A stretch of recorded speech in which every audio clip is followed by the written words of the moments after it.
Frederick's, or George's Nephew. sister. Yeah, His sister's son. Yeah. My Harriet. mother is Harriet. I never really heard about Harriet Lee but Winiarski. Yeah. Yeah, she was. She was younger. Oh my, well, yeah, because he was born in '97 and she was born in '06. Well, hey, thank you for having me. You've met Marion and Liza, and I couldn't do anything I do without my companion Joan, who really helps me. And how many of you actually knew Uncle Sterling? Any of you? Well, you don't No, we're just one step away. Well, I mean, it's 45 years now. Yeah. No. Well, I'm not going to speak much about his accomplishments as an amateur horticulturalist.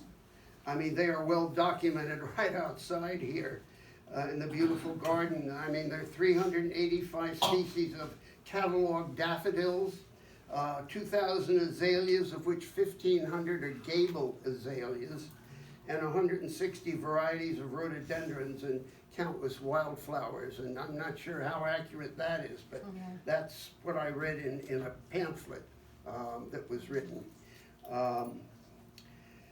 Rather, I'm going to try to give you a picture of his life as a man whom the family called Uncle Sterling or Stir, and whose garden we enjoy today and will be enjoyed for future amateur horticulturists and visitors for generations to come.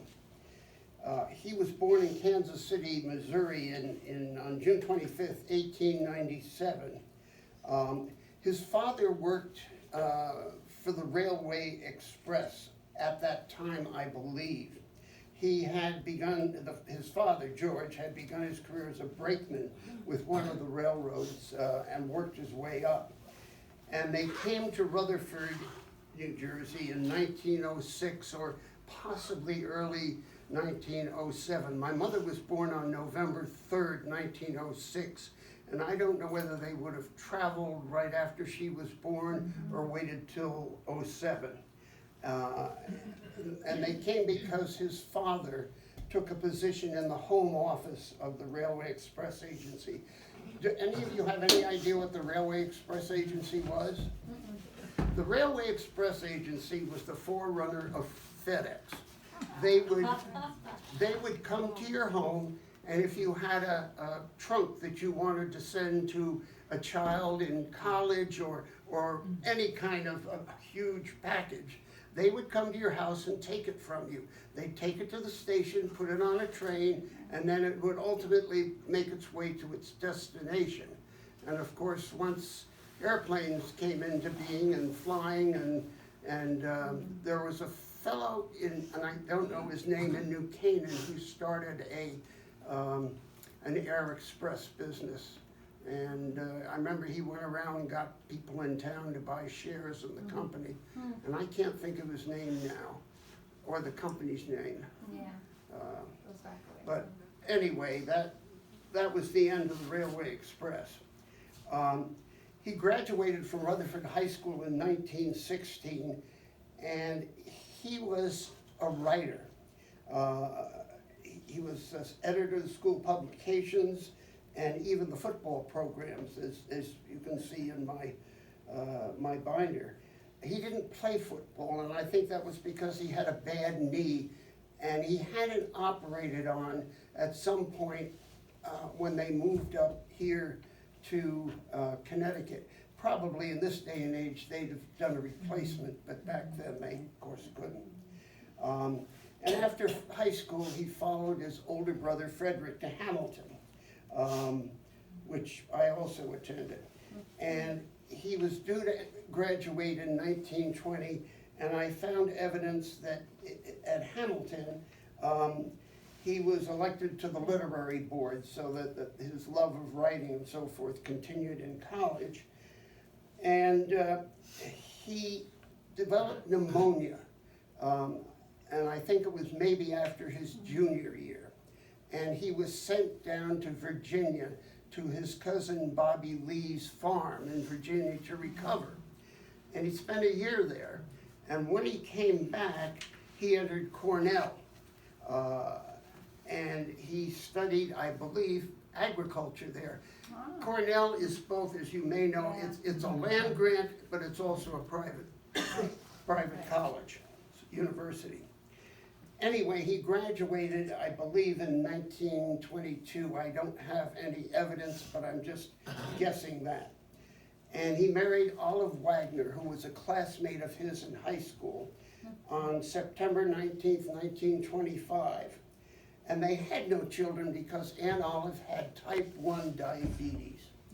And back then it was very serious, and there weren't a lot of ways to treat it.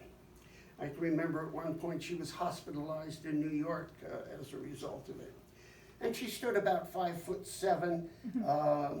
He was probably 5'9½", 5'10", and she was very thin because of the diabetes. She graduated from Montclair State Teachers College, as I think we called it back then. And she taught school in Rutherford at Pierpont School, which I also attended. I found a contract of hers for 1 year, $1,700 she made. But she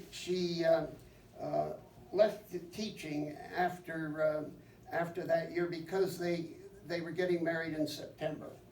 And they honeymooned out west. They went by train.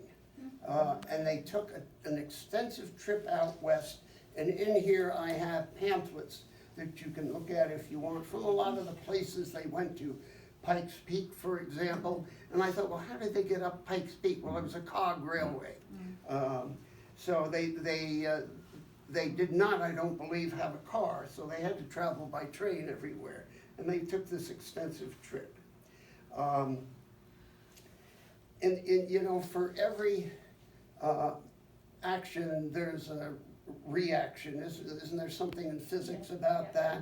Every action causes a reaction. Well, he began working for C.S. Hammond in Brooklyn, the map people, and was very good at it because I saw a couple of letters from people thanking him for the work he'd done. But he left there and he began his own map-making business. And he sold, as far as I can remember, to the oil companies, maps to the oil companies. But the Depression came and the map business folded. And I don't mean that as a pun.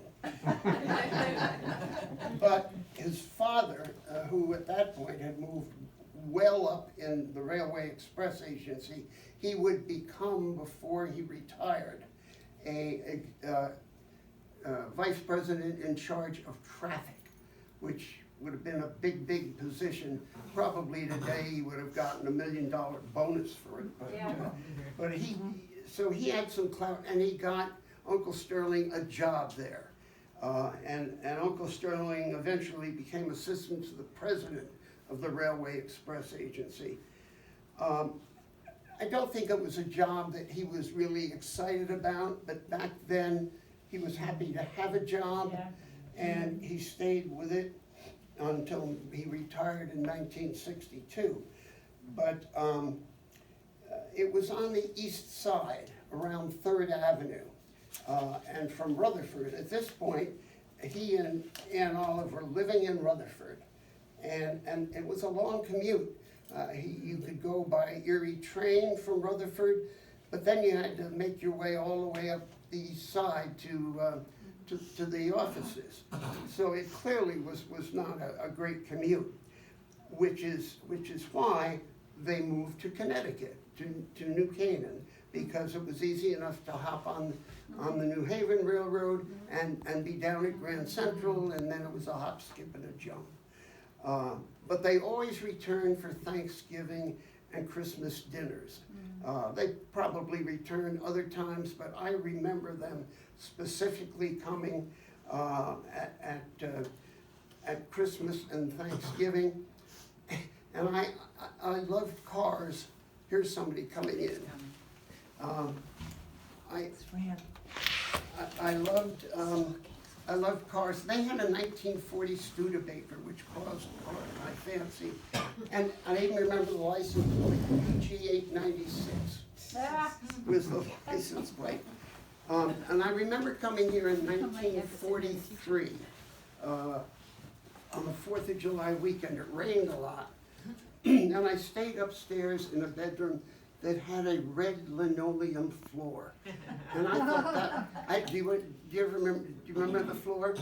And yeah. We had to do an asbestos abatement. Oh, well, Yeah, exactly. the linoleum floor. But I thought that was such a neat floor. And I remember, looking out at the fireplace, which he would start up, and looking out the picture window here. I mean, we didn't have a picture window in Rutherford, and we didn't have woods, and it was just so neat. And even the town of New Canaan was neat. You know, it was a quiet town back then, and I remember going into it with everybody, and it was great. And I remember following a trail also that took me somewhere up on Chichester Road, and I could come out on Chichester Road and walk back, because there were no houses here then. And If they were small. No, there weren't any. He was first house on the road. And at any rate, I remember being here for a spring break when I was probably 9 years old. My mother took me into New York, and he picked me up, and we came up on the train and met Aunt Olive at the station. And he and I were walking at the back end of the property, which was a lot of marsh with skunk cabbage and a little stream of sorts and a log across it. And we started walking across the log, and guess who fell in? And for whatever reason, my mother did not pack another pair of pants for me. So Aunt Olive hustled around, and she found a pair of Uncle Sterling's work pants, and I put those on. And they were, of course, very big. They came up to visit me at my freshman year at Hamilton. It was the fall of my freshman year, and they were on their way to Connecticut, to Vermont, to visit an old friend from Rutherford, Barton Jenks, and his wife. And they wanted to take me out to dinner that night, and they did. We went to the inn in Clinton, which was probably the fanciest place in town at that point, and had a very nice dinner. And that was the last time I would ever see Aunt Olive. She died the following weekend in Vermont, I believe of a heart attack, which probably was a result of the diabetes. But she died when they were up in Vermont. And after that, he lived alone. He spent more time in his garden. And considering he was 58 when Aunt Olive passed away, to my knowledge, there was never another woman in his life. He had a friend up here from Rutherford, Catherine Parks, who had taught gym in Pierpont School with Aunt Olive, and she had retired and moved to Reddington, and they were friends, but that was about it.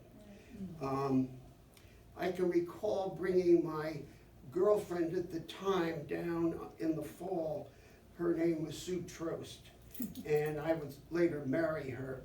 And we drove down one fall day from Connecticut College, where she was a student, and I'm guessing I wanted Uncle Sterling's approval. And I know he would never have said, no, you shouldn't marry her. He was very gracious and kind, and we spent a morning with him. And I would visit him from time to time for lunch when I was on business in Stamford, Connecticut. I would come up every couple of weeks, and I had accounts like Pitney Bowes and some of the other businesses up here, Norwalk Hospital.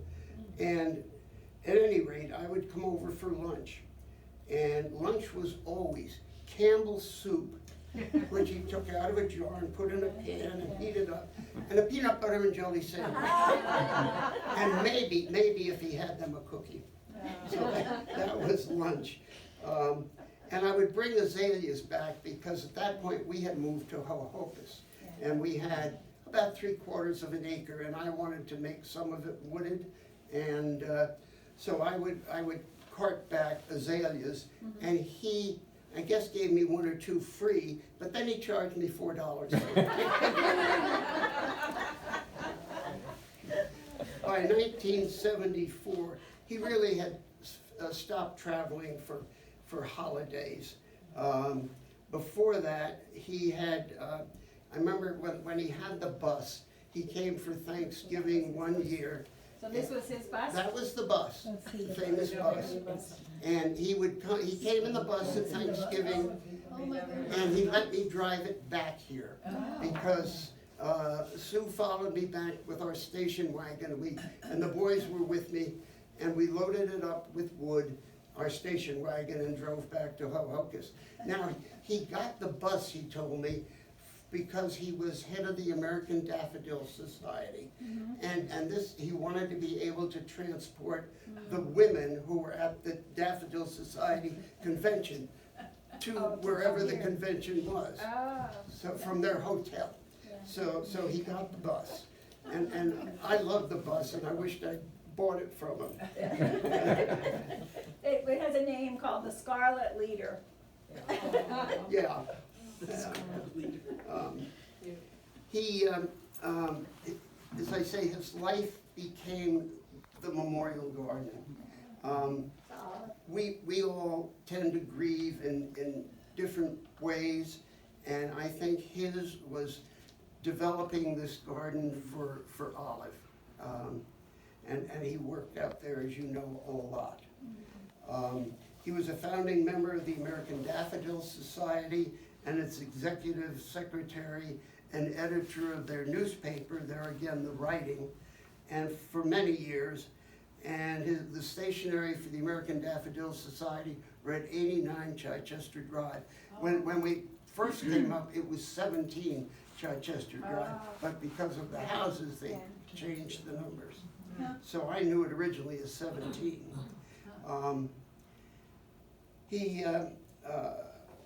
Well, I told you about him coming in his bus, and his obituary mentions a couple of other societies he belonged to. The American Rhododendron Society and the American Rock Garden Society. And I think Primrose, too. He might have been. Primrose. The article I saw mentioned those two. Yeah. And I came across this scrapbook, which my cousin John Lee, your brother, sent to me from Minnesota. My cousin. He's not my Oh, that's right, brother. John is Yeah, your he's cousin. my Yeah. cousin. And it talks in there about the Mousetrap Nursery. Do you remember the Mousetrap Nursery at all? Yes. Yeah. And he had this little nursery. He didn't advertise it. It was word of mouth, as was the garden. But people found their way here. A lot of people found their way here. And he talks to Aunt Marion, your My grandmother, grandmother. in a letter about taking in $2,800 one day and $800 the next. Wow. Yeah, which was a lot. And he also sent out, part of his job as secretary was to send out letters to the members of the American Daffodil Society for their dues each year. And he would send out, he talked about sending out one day 25 to 50 letters to members of the American Daffodil Society. He offered advice to my Aunt Marion, your grandmother, because my Uncle Fred, who had passed away by that time, had a memorial. He, in his own right, he was a lover and an amateur horticulturalist, and he had azaleas in his yard in Maryland, in Bethesda, Maryland. He was a lawyer. back then. And a big, you don't He know. was a constitutional lawyer. You know, he Drafted New Deal legislation, yeah, actually. and he advised he was advisor to the Democrats. Right. And John is sending me a picture of him with Henry Wallace back in 1949. Anyway, Uncle Sterling sent a letter to Aunt Marion. He was very concerned about the area in the National Arboretum that had been dedicated to Fred, as to who was going to take care of it, and he was urging her to hire someone to watch over it and make sure that it didn't become overrun. So Marion was his wife. Marion was Fred's wife, yeah. And in 1973, he wrote to Aunt Marion and said that he was finding it more difficult to work in the yard, and he had hired a college boy to work 1 day a week. The college boy worked for someone up the road here the rest of the days, but he loved the outdoors, and he would cut the wood, and he would prune, and he'd put wood chips on the path. That was his job. He told Uncle Sterling he would not cut any grass. There wasn't any grass. I don't think there's any to be There cut. wasn't any grass. And he paid him $2 an hour. Oh, my God. And I don't think at that point he really traveled to conventions unless somebody drove him. I think he had stopped driving to conventions. And he talked also about the crowds to Aunt Marion that came on the weekends. And it was getting to be difficult for him to keep up with all the people that came, because I think he liked to come down and talk to people if they wanted to hear about the azaleas and the daffodils. He would come down and talk to them. His daffodils were beautiful. I'm sure you've seen them, and they were all cataloged with a little metal plate on a stand. So yes, I'm not certain he gets as much credit for his daffodils as he does for the azaleas. What else had I told you here? I told you that. Anyway, I remember the day I got the phone call one evening that he had passed away, and I believe that it had been several days. He had a family in town, at least one that looked in on him periodically, and when he stopped going for holidays down to New Jersey, he had more invitations for dinner than he could possibly I think that was Ann honor. Gillerlane. She was 2 houses that way. Okay, well, I'm not sure, he was not really into the holidays, but he did go to dinner. And they hosted, I think they had an 80th birthday party for him. Yes. Because have you seen, there was a letter about the kids and the cookies? I didn't see that Oh, letter. okay, that they had him for his Yeah. birthday. But he also had, and I can remember him telling me on one of my trips up here and having lunch with him, he said, I've been diagnosed with leukemia. But he said, it's a type of leukemia that doesn't cause me any problem, the doctor said, for many, many years. And I wondered afterward, recently, I have what's called chronic lymphocytic leukemia. And it's a type that will not bother me for a good 20 years. And I wondered if that was what he had. Although he talks about how he, would go into town once a week to see a doctor, and he would get a shot. And he said, he talked about them, the cost of them. And he said, I have Medicare, but Medicare doesn't pay for all of it. And he said, whoever thought that Medicare was free and so forth. So, and he was a kind, I always saw him as a very unique, kind, loving, and thoughtful, and generous man.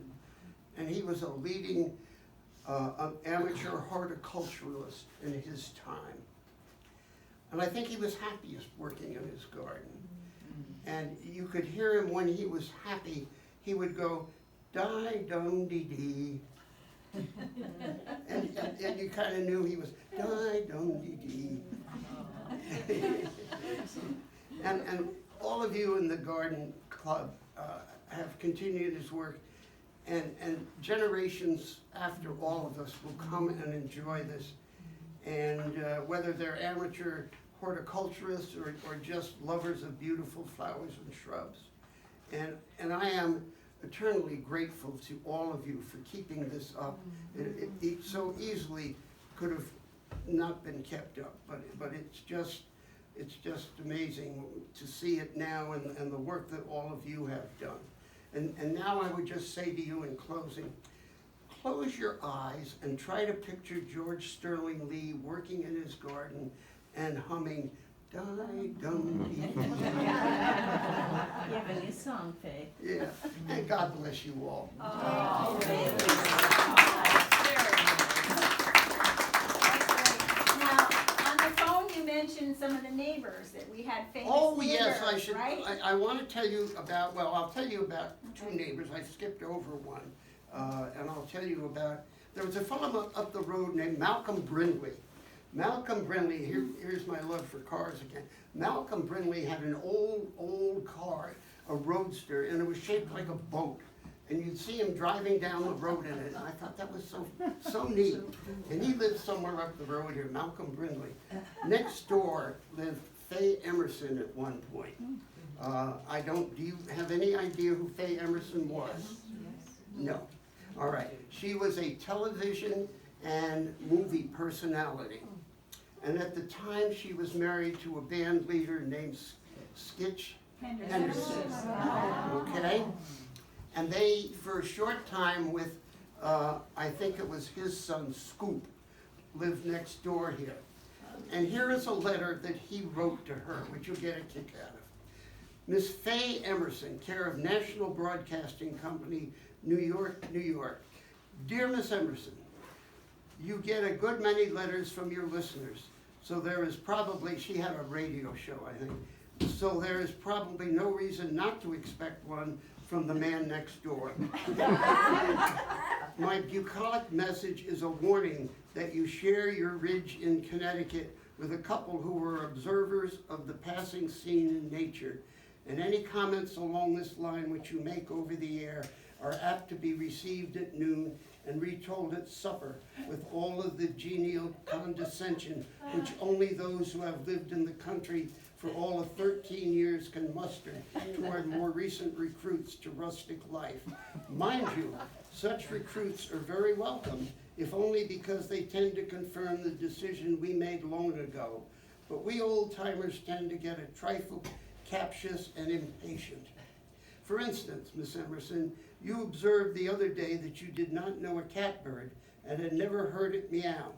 Such a confession compels me to climb down from my ivory tower and point out that the hemlocks which separate our properties are the home of numerous catbirds. On a summer's evening, if you see a trim slate gray bird teetering on the tip of a hemlock branch and singing a rollicking song which for volume and variety can scarcely be equaled, that's a catbird. Or if you want a closer view, throw a few raisins on an open area, not too close to shrubs, and they will appear before long. They are friendly birds and will come very close to feed. In fact, eventually they will consider themselves members of the family and demand food in no uncertain terms. Their meow is used to express such complaints as a lack of raisins, and is also a warning cry of danger. The young are all out of the nest now, and they will all be gone shortly. But with the same certainty which governs the swallows of Capistrano, they will be back next May in the hemlocks. Sincerely yours, George S. Lee, Jr. Because he knew that we were going to have the garden after he passed. Mhm. Our group worked with him, I would say probably the 10 years in the 70s before he died. Okay. Like helping with the Mhm. plant sales and helping in the garden. And so he left us, you know, lots of articles about, well, the trees in the garden, the flowers. He did his own little booklet, which was an inventory. You Mhm. probably have a copy of that. He printed, I think, 2,500 copies. Oh my God, no, I don't have a copy. Oh, okay, we have them. And so he was a writer. He was Yes, very he good. could write. Yeah. And then I always said because he was an accountant, I didn't realize his previous jobs, but you know, everything was listed very neatly, you know, almost like a ledger, but it was plants. So that was good. Yeah, it was amazing the way he cataloged everything. Yes, but he never subtracted when things died. So this book, yeah, there's the note there. This book that we have, you know, there's lots of listings. That's probably where he got some of your numbers. And he did his map. I'm sure he did the map then because he was a map man. Do you know who John Gable is? Joe Gable. Joe Gable. Joe yeah, Gable. Sorry, Joe Yes. Gable. We have articles about Joe. Yeah. We have letters from his wife when Joe Gable died, and she wrote to George. Stir, to Oh, George, Stir. and he used to go to He Pennsylvania. did. He went down and got The plants. plants and brought them back. Yeah. And he said Joseph Gable was a great horticulturalist,